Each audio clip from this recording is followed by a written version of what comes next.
Hi friends, welcome back to my channel. Friends, मैंने previous video में ये कहा था कि प्रायर पीरियड आइटम जो होते हैं, जो प्रायर पीरियड एक्सपेंसेस होते हैं, वो अलाउएबल एक्सपेंडिचर नहीं होते हैं।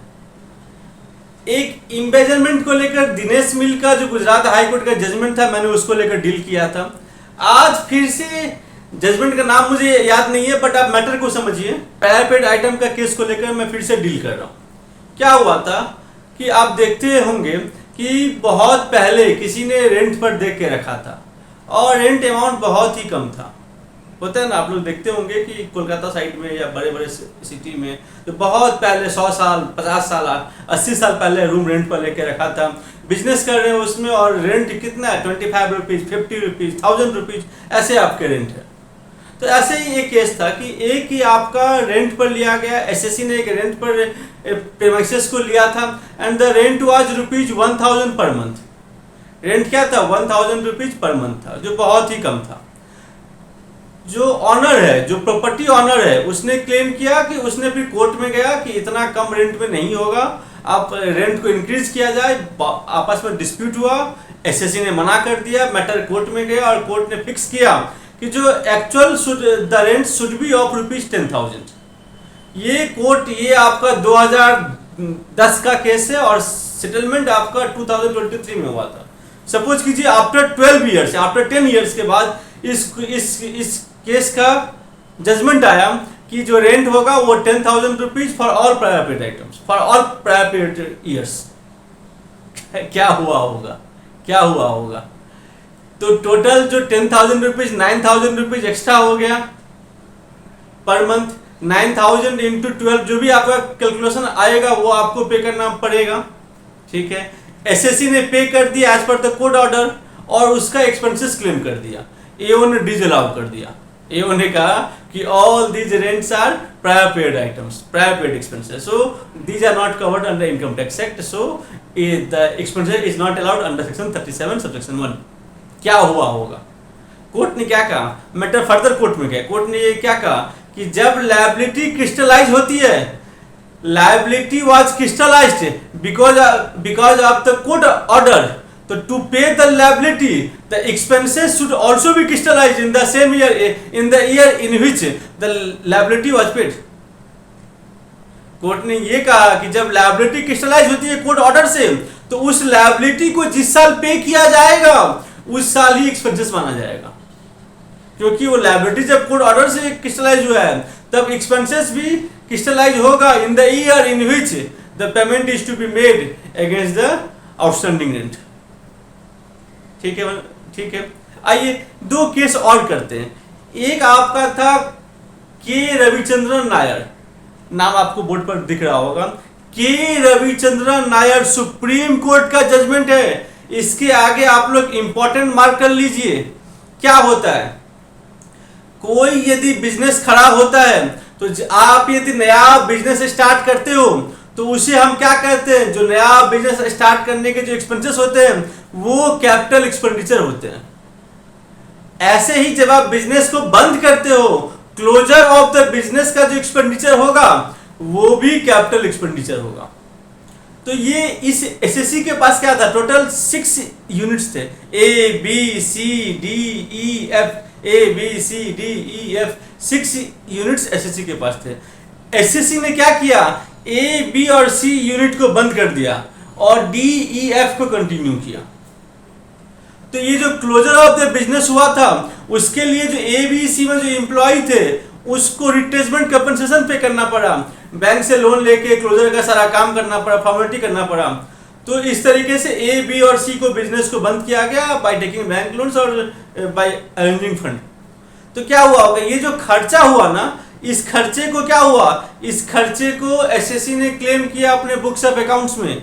एओ ने क्या किया? एओ ने इस एक्सपेंसेस को डिसअलाउ कर दिया on the ground that the closure expenses incurred for the closure of business are capital in nature, so the expenses are not allowed। क्या हुआ होगा? मैटर सुप्रीम कोर्ट तक गया।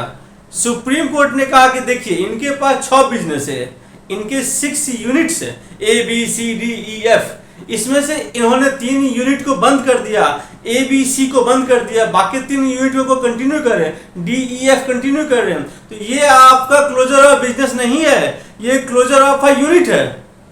यदि आप पूरे बिजनेस को बंद कर देते हो, यदि आप पूरा 6 यूनिट को बंद कर देते, तब हम मानते कि ये क्लोजर ऑफ बिजनेस है और ये कैपिटल एक्सपेंडिचर अलाउ नहीं होता। लेकिन आपने तो सिर्फ 3 यूनिट को बंद कर दिया, ये तो क्लोजर ऑफ यूनिट है, क्लोजर ऑफ बिजनेस नहीं है। और सेकंड थिंग है कि जो बिजनेस रन कर रहा है उनको देखना पड़ेगा कि वो किस यूनिट को कंटिन्यू करना चाहते हैं, कौन सा ये नया वर्टिकल एक्सपेंशन करते हैं या हॉरिजॉन्टल एक्सपेंशन करते हैं, या कौन सा नया यूनिट खोलते हैं, नया यूनिट बंद करते हैं। ये सारे के सारे डिपेंड करते हैं जो एसएससी जो बिजनेस को कंटिन्यू कर रहा है।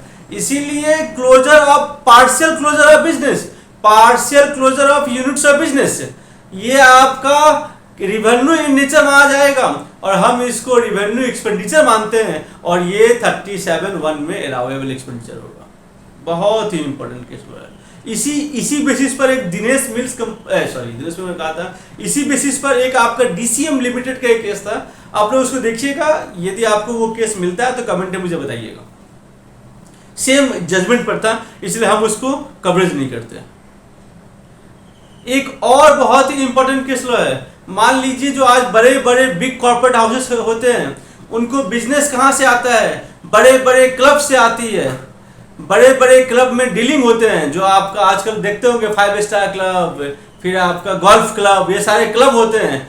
उसके मेंबरशिप बहुत ह्यूज होते हैं। उसमें क्या होता है, कंपनी क्या करती है, कंपनी अपने किसी 5 मेंबर्स को या 5 डायरेक्टर्स को या CEO को या मैनेजिंग डायरेक्टर को या चेयरमैन को, ये सब उस क्लब के मेंबर होते हैं, और उसमें जाके वहां पर जाके वो बिजनेस करते हैं, बिजनेस का डीलिंग लेके आते हैं, क्लाइंट लेके आते हैं। तो क्या होता है ना कि मेंबरशिप फीस एक कंपनी ने पे किया, 60 लाख रुपीज का मेंबरशिप फीस कंपनी ने पे किया फॉर 6 ईयर्स। सुनिएगा, तो membership fees is rupees 10 lakh per year, और 6 लाख और 6 ईयर्स का मेंबरशिप फीस 60 लाख रुपीज पे किया गया। अब बताइए क्या हुआ होगा, क्या हुआ होगा? एसएससी ने पूरा 60 लाख क्लेम कर लिया एज अ रिवेन्यू एक्सपेंडिचर। एओ क्या किया होगा? एओ ने कहा कि ये जो 60 लाख है, ये आप पूरा 1 साल में क्लेम नहीं कर पाएंगे। 1 साल में तो ओनली 1 साल का फीस ही क्लेम होगा। मैटर कोर्ट में गया। कोर्ट ने क्या कहा कि जो आप मेंबरशिप फीस पे कर रहे हो, उससे कोई एसेट्स जनरेट नहीं हो रहा है, उससे कोई एसेट्स जनरेट नहीं हो रहा है। ये जो मेंबरशिप फीस पे कर रहे हो, ये तो for the purpose of business के लिए कर रहे हो, और बिजनेस के लिए कर रहे हो, और बिजनेस में सिर्फ 2 ही तरह के एक्सपेंडिचर होते हैं, रिवेन्यू एक्सपेंडिचर और कैपिटल एक्सपेंडिचर। ये जो डेफर्ड एक्सपेंडिचर का कंसेप्ट है वो अकाउंटिंग में है, टैक्सेशन में ऐसा कोई कंसेप्ट नहीं है। Expenditure is either revenue expenditure और capital expenditure. Since subscription of a membership fees of a club does not create any assets, so it is not capital in nature। ये आपका रिवेन्यू एक्सपेंडिचर है, और full 60 lakh rupees के अलावा आपको इन the year in which membership fees was paid, जिस साल में आपने पे किया था उस साल में ही पूरा आपको छूट मिल जाएगा।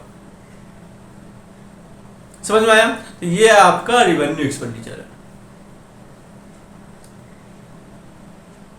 Thank you friends. कैसा लगा आपको ये video?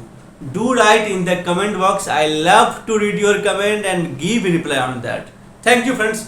If you have any query you can send mail me also. My mail ID is taxxfinancialservices@gmail.com. Thank you friends. Thank you very much.